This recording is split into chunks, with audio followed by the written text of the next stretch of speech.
6 মাস পার করল অন্তর্বর্তীকালীন সরকার। বাজার অব্যবস্থাপনা, গণহত্যার বিচার ও জাতীয় ঐক্য সহ বেশিরভাগ ক্ষেত্রেই জন আকাঙ্ক্ষা পূরণে নেই দৃশ্যমান সাফল্য, বিশ্লেষকদের মন্তব্য।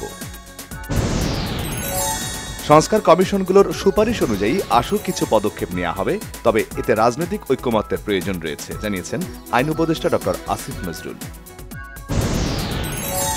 ডক্টর ইউনূসকে বিশ্বের নেতিবাচকভাবে তুলে ধরতে বিপুল অর্থের বিনিময়ে ষড়যন্ত্র হচ্ছে, অভিযোগ প্রধান উপদেষ্টার প্রেস সচিবের। আজ থেকে সারা দেশে যৌথ বাহিনীর সমন্বয়ে শুরু হচ্ছে অপারেশন ডেভিল হান্ট। স্বরাষ্ট্র মন্ত্রণালয়ের প্রেস বিজ্ঞপ্তিতে এ অভিযানের কথা জানানো হয়েছে। ছাত্র আন্দোলনের শিক্ষার্থীদের মারধরের ঘটনায় সর্বোচ্চ শাস্তির ব্যবস্থা করা হবে, জানিয়েছেন স্বরাষ্ট্র উপদেষ্টা মোহাম্মদ জাহাঙ্গীর আলম চৌধুরী। গাজীপুরে সাবেক মন্ত্রীর বাড়িতে ছাত্রদের ওপর হামলার প্রতিবাদ ও অবিলম্বে বিচার নিশ্চিতের দাবিতে বিক্ষোভ, স্বরাষ্ট্র উপদেষ্টার পদত্যাগ দাবি। নিত্য প্রয়োজনীয় পণ্যের দাম সহনশীল রাখা ও আইনশৃঙ্খলা পরিস্থিতির উন্নতির দাবিতে ধারাবাহিক কর্মসূচি ঘোষণা করেছে বিএনপি। 11 ফেব্রুয়ারি শুরু হয়ে চলবে রোজা শুরুর আগ পর্যন্ত। শেখ হাসিনার বক্তব্যকে সমর্থন দিয়ে বাংলাদেশের সার্বভৌমত্বে হস্তক্ষেপ করেছে ভারত, অভিযোগ বিএনপির সিনিয়র যুগ্ম মহাসচিব রুহুল কবির রিজভীর। বিএনপির আন্তর্জাতিক বিষয়ক কমিটির সদস্য ইঞ্জিনিয়ার ইশরাক হোসেন বলেছেন, বর্তমান সরকার এবং সুশীল সমাজ সংস্কার বলে নির্বাচন বিলম্বের চেষ্টা করছে। জামায়াতে ইসলামের আমির ডাক্তার শফিকুর রহমান বলেছেন, গণহত্যার বিচার অবশ্যই হতে হবে, তার আগে কোনো নির্বাচন চায় না জনগণ।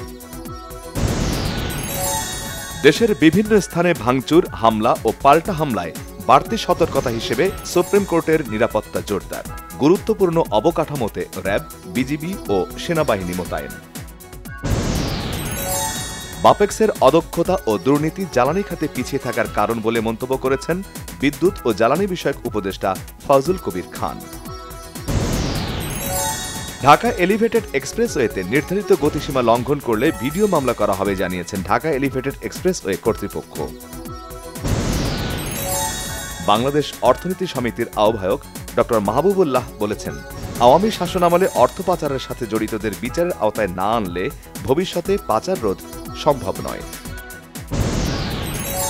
মুক্তিযুদ্ধ বিষয়ক উপদেষ্টা ফারুক আজম বলেছেন, বাজেট স্বল্পতা থাকলেও চট্টগ্রামের জলাবদ্ধতা নিরসনে চলমান প্রকল্প সরকারের অগ্রাধিকার।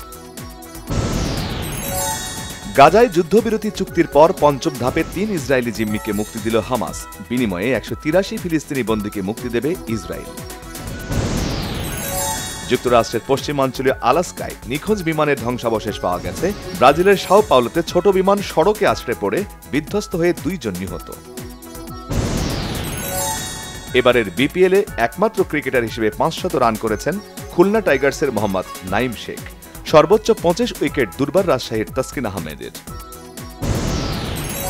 ইংলিশ কোচ পিটার বাটলারের অধীনে অনুশীলন না করার ঘোষণায় অটল সাবিনা, মনিকা চাকমা, সুমাইয়ারা। অনুশীলনে যোগ দেননি 18 ফুটবলার। ছুটির ঘণ্টার পরিচালক প্রয়াত আজিজুর রহমানকে 21 পদকের জন্য মনোনীত করায় সন্তোষ প্রকাশ করেছেন তার মেয়ে আলিয়া রহমান বিন্দি।